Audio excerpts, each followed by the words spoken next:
দিনের ফেরেশতারা আসরের পরে চলে যায়, রাতের ফেরেশতারা আসরের পরে আসে। রাতের ফেরেশতারা ফজরের পরে চলে যায়, দিনের ফেরেশতারা ফজরের পরে আসে। প্রতিদিন আমার জন্য, আপনার জন্য দিনে 70,000 ফেরেশতা নাজিল হয়, রাতে 70,000 ফেরেশতা নাজিল হয়।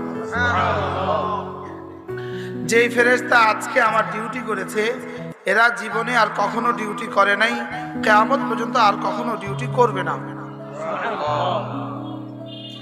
এবার বলুন তো দেখি, এই ফেরেশতারা কত হাজার বছর ধরে অপেক্ষায় ছিল আজকের ডিউটির জন্য।